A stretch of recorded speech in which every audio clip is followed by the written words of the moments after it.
If there's only particular sections you're interested in, I've added chapters below so you can skip around and find what you're looking for more quickly. The crossbow, with all of its variants in Hunt Showdown, is, for me anyway, one of the most satisfying weapons to use. But for the past 2+ months or so, the explosive crossbow in particular has really grabbed a hold of me. In this video, I'm going to give you a breakdown of the loadout that I like to run with the explosive crossbow. I'm going to talk about where it's strong, I'm going to talk about where it's weak, and I'll give some suggestions on how to adjust it to your particular playstyle. So in another section, I'm going to review variations and give tips on how to adjust this. But for this section, I'm going to keep the focus on the loadout as I have been using it. And keep in mind, I've been prestiging lately, so some of the gameplay footage you see later on might have different variations. So for our primary, we have our crossbow, obviously, and we are fully committing here with explosive ammo in both the ammo slots at a total of 120 hunt dollars. For my sidearm, I have the Caldwell Packs.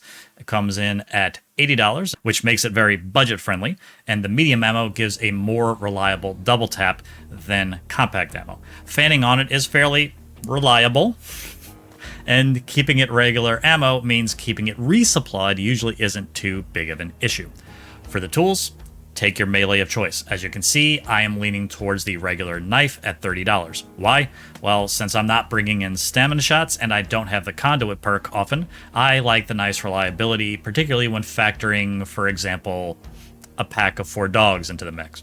But really, any of the melee tools will do. Then, of course, there's the standard med kit for our second slot, also $30. For our third slot, I typically like to take throwing axes at $30. The axes give a way to quietly handle AI when needed. They can one-shot armoreds, which can be helpful in a pinch. For my fourth slot, I like taking concertina trip mines for $90. While these are quite expensive for tools, if your budget can afford it, you can get quite a lot of value out of them. They can serve as defensive measures in boss layers. They can help against teams, or solos for that matter, using the Necromancer trait. And they can also help in a team fight if you think you're about to get pushed. So far, our tools total out at $180 hunt dollars, bringing the total cost of our loadout to $380. Let's move on to the consumables. For my first slot, I like to take the traditional full-sized vitality shot. I like to call it Hunt's panic button for when you take that big hit that nearly but doesn't quite kill you. This is a little on the pricey side. It's $85 hunt dollars. For the second spot, I've been taking the weak regen shot. At a very low price of $30, again, this consumable has proven itself to be quite versatile. I like to use it if I'm going to necro my teammates. I like to use it if I don't want to burn other meds during a boss fight. If you find yourself in a more distance fight against compact ammo, you might even get multiple full heals out of it if you can afford to be patient. I've gotten a surprising amount of value out of this very, very cheap consumable. For the third consumable slot, I like to take a concertina bomb. These do take a little while to unlock, and since I've been prestiging, I've been subbing in other things, and again, we'll get to that later. But the conch bomb comes in at $48 hunt dollars, and it has more of what I like the most out of this build. Versatility. It can help guard against Necromancer. It can block a path where a charging shotgun wants to get through. It can help block bullets for reviving teammates. And in the right circumstances, it's actually quite the capable offensive weapon. And I actually have a clip that I'll show later on that shows that. For our fourth slot, we will need $65 for an ammo box. As I'll get into more detail in the next section, this loadout can get its ammo reserves depleted quite quickly, and being able to resupply immediately when you need it is well worth the price tag. That brings the total cost of our consumables to $228, and the total cost of this loadout to $608 hunt dollars. Okay, so before we move on to strengths and weaknesses, let's talk a little bit very quickly about traits. Bolt thrower is pretty much a no-brainer. Lets you reload your crossbow faster. Fanning, I mentioned earlier, this can act as a nice panic button if you're getting pushed. Doctor is very expensive, yes, but in my opinion, it's well worth it, particularly if you end up going against long ammo, which can be a bit of a nemesis for this class.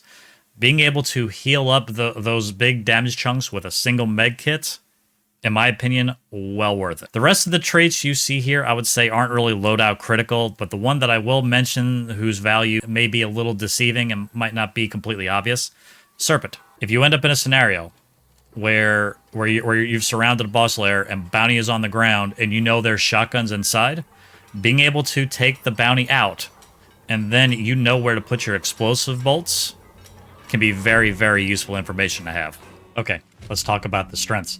This has a fairly quick learning time to get the basics together, and there's enough room to grow that getting better with it feels very rewarding. Out of all of the crossbow ammo types, I would say this one is probably the most beginner friendly. And once you start getting to the point where you can start putting shots through windows at longer and longer distances, it still feels rewarding even many hours later. It's very useful for cracking through turtled up teams. It can instantly clear window shutters and wooden doors. It can clear a large amount of concertina wire without having to get right next to it. You can pre-fire around corners to see if that step you're not sure you heard is a shotgun. It can be very complementary to your teammates. Listen, setting up your teammates for body shots can be very useful, but it works the other way too. If they land a shot on someone and that person runs for cover, you can potentially do enough damage to finish them off when they might think they're safe. It also allows for angles of attacks unavailable to other weapons. I will admit this is quite situational, but the fact that the bolts drop means you can arc shots through windows, for example, and place attacks that you couldn't otherwise reach with a gun with explosive ammo or a frag bomb. Okay, so with the strengths out of the way, there's always a give and take, right? Let's talk about the weaknesses of this class. Bulwark. If your opponents have this trait, it cuts your explosive damage by 50%. That's a lot, and I will have a demonstration of what that does later on. This loadout can be very one-dimensional and can feel very weak if you get into a distance rifle fight. I will talk about how to handle that later. Shooting up at opponents can be immensely challenging due to the drop. Shotgun players will still hold the advantage over you in close quarters. And as I stated earlier, it can be very easy to run it out of ammunition, even if you bring an ammo box in a long and drawn out fight. Okay, so we talked about the strengths, we talked about potential pitfalls of this loadout. What are my recommendations in playing this class? So positioning becomes very, very important. Get elevation where possible. Avoid shooting at elevated players when it doesn't make sense to do so. Awareness of what your teammates are doing can also spell the difference between winning a fight and losing one. As I mentioned earlier, it can be very complementary, especially if your teammates are running long ammo rifles. If your teammates already know you tagged one, then they know they don't have to necessarily line up a headshot, they might just go for the body. Probe. While I don't recommend being completely reckless with firing shots, I often find shooting more often into blind areas where you don't necessarily see the enemy to be more advisable. Landing a hit that does even a small amount of damage can force an enemy to move out of a position that might have otherwise been an advantage for them. The best way I can think to describe this is, I want to default to yes when I'm asking myself, should I take this shot? I don't advise being reckless with your shots, but taking more than you think you should can sometimes give you some surprising results. Next, an enemy in a very confined space is a very prime target. Walls, lanterns, wire. If your opponent finds themselves in a confined space, rain down hell and punish. Next, if you're fighting in a more open territory, often leading with your pistol first can be more advantageous. If you land your first shot with a pistol and they go to retreat back to cover, say behind a small cluster of trees, you might be able to then swap to your crossbow and still hit them while they're behind cover. Okay, so for this next section, let's call this analysis. I'm going to pose a question, and then I'm going to use Hunt Showdown's new shooting range, which, by the way, I encourage you to take any loadout, not just this one, into and play around with it. I'm going to go into the shooting range, I'm going to pose a question, and I'm going to try to visually show you some frequently asked explosive crossbow questions.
Okay, let's talk about ways to tailor this loadout to your particular playstyle.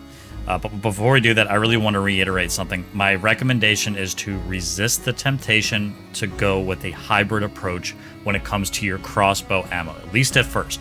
Hybrid ammo types are very fun, they can be very good, but again, with the playstyle that this loadout has in mind, everything else changes, for me anyway, if I start going half and half. So I would say, at least to start, keep it full explosive. Okay, so with that out of the way, let's talk about pistols. The uppercut is a solid choice here, and its long ammo gives you a lot more of a chance in a rifle fight. But just note that in addition to the tremendous cost of the weapon at a whopping $414, and remember, the cost of this entire loadout was only a little bit over $600. So you're almost doubling the cost. It's what, on the third? Math is hard. So, but there's a couple of other drawbacks to take into account. And first of all, I mean, uppercut fanning can work, but let's just say if you've gotten to the point where you're doing that, you might have messed up somewhere already. And also keep in mind, the uppercut does take a pretty long time to reload. Another pistol that I've used with this loadout is the Nagant Officer. The weapon's fire rate means that fanning is no longer needed. It's a fantastic close quarters pistol that's pretty comparable to the PAX, coming in at $96 when talking about cost. The drawback about this particular pistol is that the damage drop-off can be a little quicker than I would like.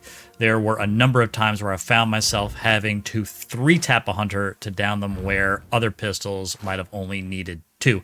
The good news is, as far as the muzzle velocity goes, the vanilla ammo in both is the same speed, PAX and Officer. Both of them are 330 meters per second. Just keep in mind that this weapon will make fighting at distance just that much more frustrating, because instead of having the medium ammo punch of the PAX, if you're shooting at somebody at a distance, try to click their head or don't bother. You're going to be compact ammo tickling them. But it is a solid workhorse of a pistol in close quarters. And by the way, don't sleep on the Silent Nagant either. The $93 weapon does surprisingly well with fanning in a pinch, and it gives you a way of quickly and quietly dispatching AI. Just note that it comes with the usual drawbacks of compact ammo like we just talked about.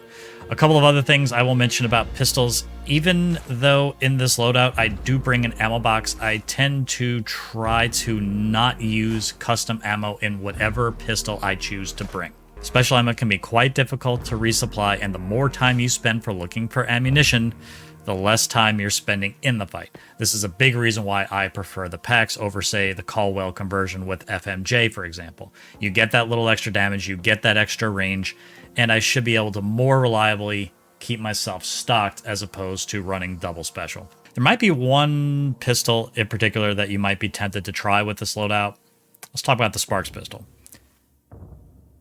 It can be fun, but just understand you are leaving yourself very little room for error, as you're going to have 2 single-shot weapons, and the Sparks pistol takes a long time to reload. So if you're getting pushed by a trio in a 1v3, you might feel yourself reaching for your melee tool a little bit faster than you would like.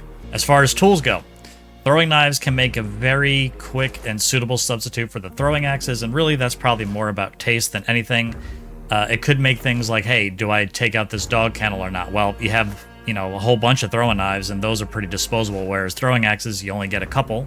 So that might work better for you. I still prefer the axes, but throwing knives are perfectly fine.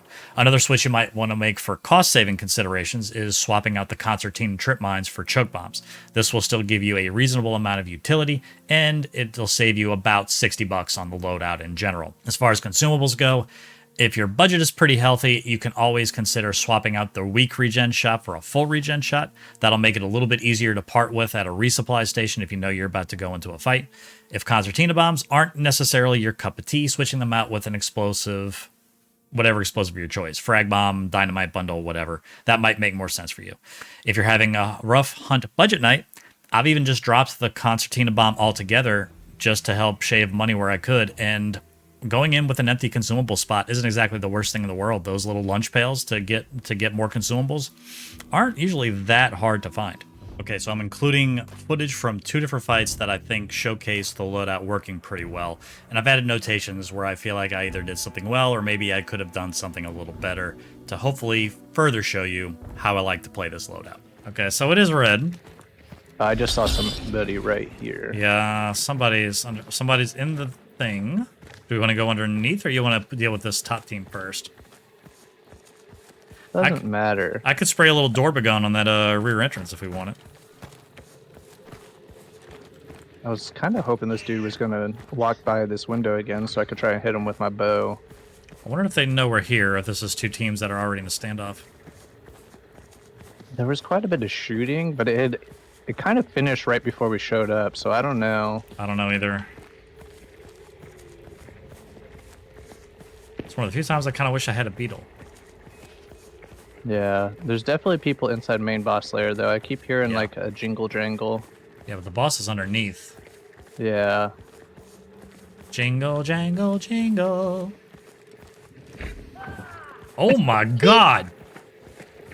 Oh, he's still red. Again. Shall we push? Yeah, that was not the first person I saw up here, by the way. Okay.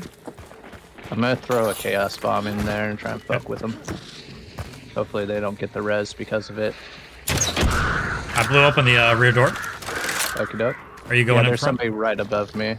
Okay. I got a tag on something. Nice. There's a dead hunter right next to me. I think there's they 2. rezzed. Yeah, there is 2. I think they rezzed. Let's go back towards that front door, maybe. Tag. Nice.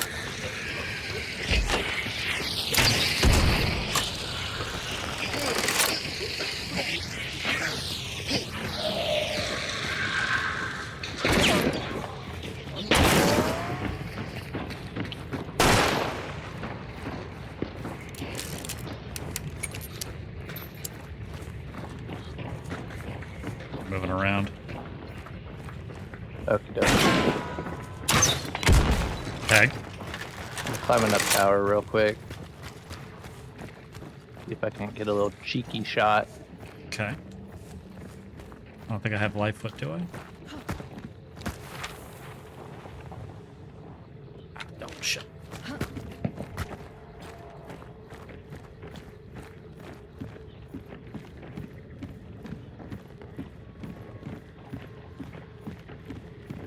Put an ammo box down right outside the rear door. Okie doke.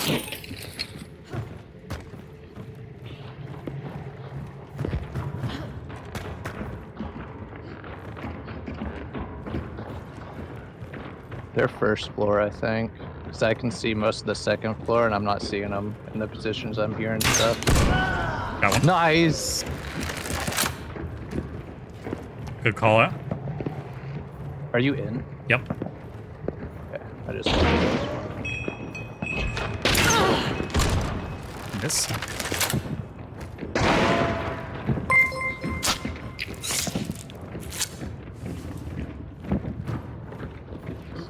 Still on the first floor. Oh, I failed. I tagged him. Got him. Nice. Still red. Yep. Think up over here to the right. Oh shit! Oh, fucker, I fell.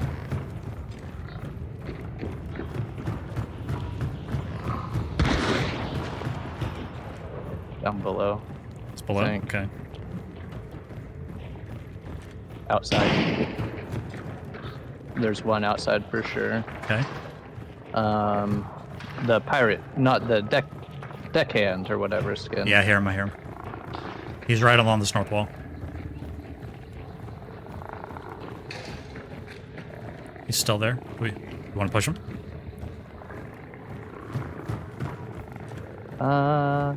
Yeah.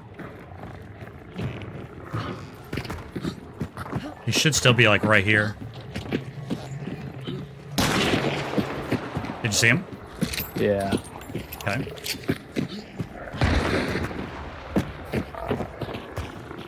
He just went around the corner. I miss. Hit him. Nice. I have Shadow. You're about to deal with that. Yep. No tag. Where did this guy go? He's a ghost. I don't know where he went. Might be going to res his buddies. Yeah. We should probably... I got a conch bomb I can throw on one of them. He just got him. Somebody He's just, below. Yeah. Nice. Got him. Was that the re-res? Yeah. All right, where's the other guy? I don't know. I think I heard another one. He neck road. He's climbing ladder. Okay. You think he's in there? Oh, yeah.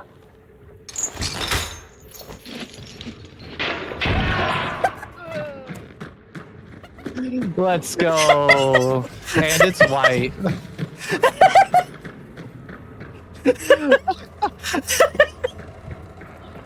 Perfect.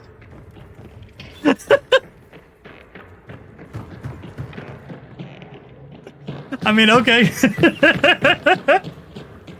I told you, I heard him. Yeah, you weren't kidding.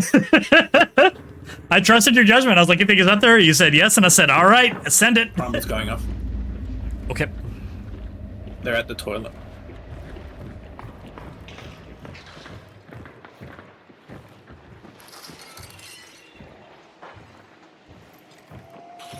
$105.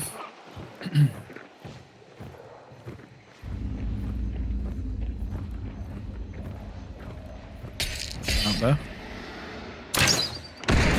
Hit one. Nice.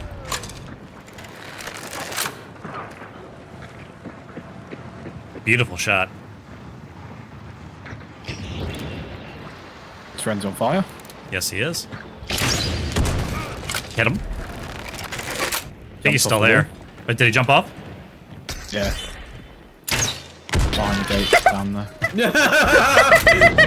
all I can see is Still red, fire still through red, the still red, captain's still head. red, still red, still red.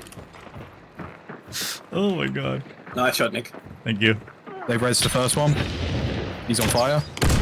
Oh, I my undershot it. God, I undershot you it. Hold on. fucking bully. Drop. Toilet. Are they in the armory now? Two. Oh, damn. Good shot. I'm gonna say Frizz. It's a Granny. Granny's got Winnie at FMJ. He's right at that door. Oh my god.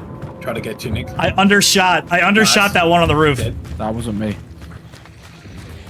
Granny on fire? I probably could have got that res if I just would have been a little bit higher. Let me bully. Give me ammo. I mean, I got an ammo box to pick me up. Oh, there's two by Huncho. There's traps on the door. Yeah, no, I know. I opened the door for him. I like it. You're a gentleman. More people coming in. Top side, sorry. North side. I'll get Nick. Oh, They can't bomb me. I do have dynamite, I think. No, I don't. Fuck. That's fine. Hey, do your thing, dude. So, a whole nother team coming in north.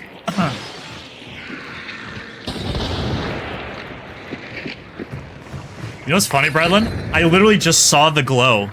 I heard the call out, and I was like, did he hop down? I saw him glowing because he was still on fire. Oh boy. They're engaging the other team. Alright, I think I have resilience. Deckhand on fire from the other team. Oh, shit. It's alright, I have resilience, it's fine. Oh god. Oh my god. Oh boy. That's Sinatra. Alright, ammo box going down. Anybody need it? One's in, I'm pretty sure. Down below. Oh boy. No, not in there. Just close. One in here. One above. That's a nitro. Nitro above from Lismala. And jumped off the wall there. Ah, sailed that one. That's a trade. You should Outside probably push the that. wall.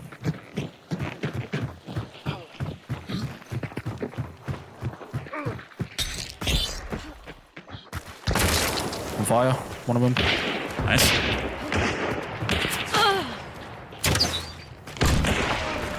I've one on Okay. fire.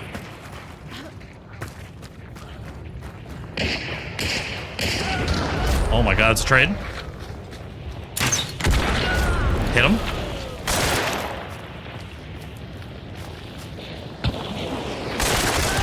There we go.